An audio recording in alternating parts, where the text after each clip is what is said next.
Om Swastiastu, salam harmoni. Perkenalkan, nama saya Anissa. Di sini saya akan mewakilkan kelompok untuk mempresentasikan tugas PowerPoint pada mata kuliah Sains untuk Anak Usia Dini. Materi pada kelompok kami yaitu materi sains pada bidang fisika. Kelompok kami terdiri dari beberapa anggota yang diantaranya Nimade Ayunopi Purnama Dewi, Damba Putri Syajuananda, Anissa Taskia Ananda, dan Anissa saya sendiri. Baik, di sini saya akan melanjutkan untuk penjelasan materi. Sains sebagai suatu konsep mendasar yang perlu diajarkan kepada anak sejak usia dini. Pengenalan sains pada anak usia dini dapat dilakukan dengan berbagai cara, salah satunya melalui pengamatan fenomena fisika. Fisika adalah ilmu pengetahuan yang mempelajari gejala-gejala alam dan interaksi dari gejala alam tersebut. Pemilihan fenomena fisika yang sesuai dan dikaitkan dengan pengembangan keterampilan sains anak akan membuat pembelajaran tersebut menjadi lebih bermakna.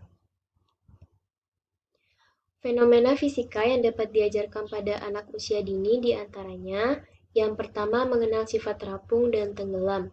Suatu benda akan terapung atau tenggelam di dalam air bergantung pada kepadatan atau luas permukaannya.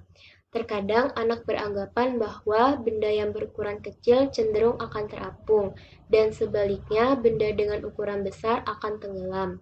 Anak dapat diajak mengamati fenomena ini dengan ditunjukkan oleh perilaku gabus dan batu yang ukurannya identik atau sama pada air. Selain itu, anak juga dapat mengamati, melakukan klasifikasi, memprediksi, melakukan eksperimen, dan mengkomunikasikan apa yang diamatinya. Yang kedua, mengenal udara. Udara merupakan zat yang secara struktur paling tidak kaku. Udara tersusun dari partikel-partikel yang saling renggang dan acak. Udara tidak nampak, sehingga sulit untuk dikenalkan pada anak.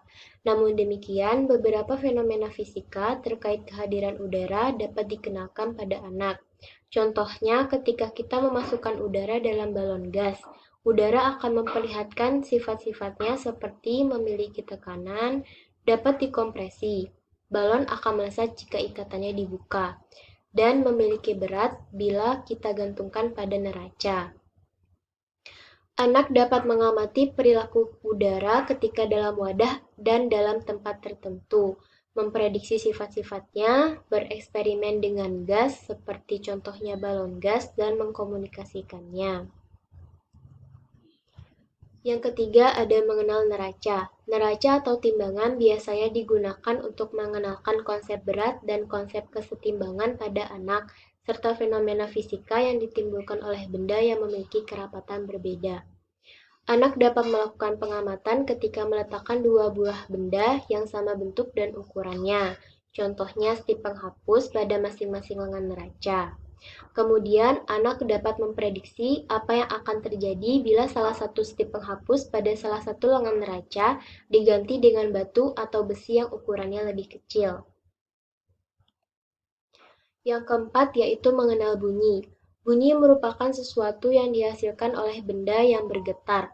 Getaran tersebut merambat dari benda yang bergetar melalui udara dan benda lain yang dilaluinya. Fenomena perambatan bunyi ini dapat dikenalkan pada anak menggunakan media yang sederhana. Contohnya seperti selang panjang untuk menunjukkan bunyi merambat melalui udara, corong air untuk menunjukkan bunyi merambat melalui air, atau kaleng yang dihubungkan dengan tali untuk menunjukkan bunyi dapat merambat melalui zat padat. Dalam kegiatan ini, anak dapat dilatih keterampilannya dalam mengamati, melakukan eksperimen, dan mengkomunikasikannya. Selanjutnya, mengenal benda magnet. Magnet merupakan benda yang dapat menarik benda lain yang terbuat dari bahan mengandung besi. Meskipun anak mungkin beranggapan bahwa magnet merupakan benda ajaib yang dapat menarik benda lain, namun kita dapat mengenalkannya pada anak melalui fenomena yang ditunjukkan oleh benda magnet. Anak dapat dilatih keterampilannya melakukan eksperimen, memprediksi benda yang dapat ditarik magnet dan benda yang tidak dapat ditarik magnet. Selain itu, anak juga dapat diajak memprediksi apa yang terjadi apabila magnet didekatkan dengan beberapa benda seperti gunting, peniti, kertas, pensil, dan penggaris. Selanjutnya yaitu mengenal bayangan. Bayang-bayang merupakan fenomena fisika yang hanya akan terbentuk jika ada sumber cahaya. Terkadang melalui cerita sehari-hari, bayang-bayang sering dikaitkan dengan hal yang membuat anak takut.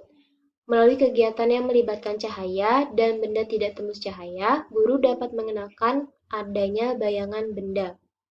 Guru juga dapat menggunakan benda transparan untuk menunjukkan bahwa bayangan hanya terbentuk bila cahaya mengenai benda yang tembus cahaya. Dalam kegiatan ini, anak dapat dilatih untuk mengamati, memprediksi, melakukan eksperimen. Benda apa yang dapat membentuk bayang-bayang dan benda apa yang tidak dapat membentuk bayang-bayang. Dan bila dikenai cahaya seperti dengan buku, kayu, kaca, maupun air yang jernih. Kemudian ada mengenal gerak benda. Adanya banyak benda yang dapat bergerak di sekitar anak, namun tidak semuanya dapat bergerak dengan mudah.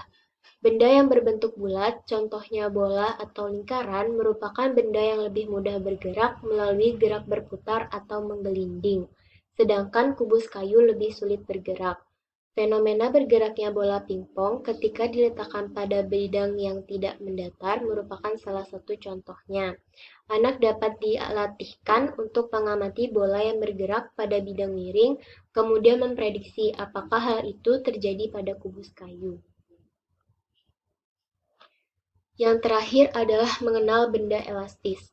Benda elastis merupakan benda padat yang memiliki sifat khas, yakni kekakuannya lebih kecil atau lebih tidak kaku.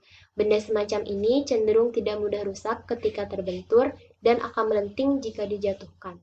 Kelenturan benda elastis seperti bola akan bertambah manakala bagian dalamnya diisi oleh udara. Anak dapat membandingkan perilaku bola yang dalamnya diisi udara dengan bola yang padat ketika dijatuhkan.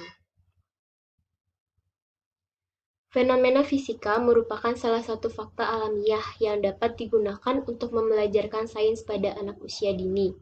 Lebih lanjut, pembelajaran sains melalui fenomena fisika ini dapat melatih dan mengembangkan keterampilan sains anak sehingga berkontribusi pada daya nalar anak kelak di kemudian hari.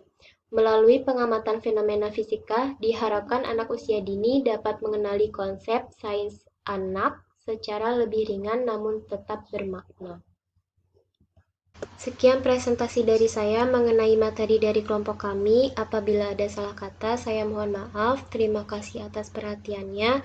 Saya tutup dengan Parama Santi. Om Santi Santi Santi Om. Salam harmoni.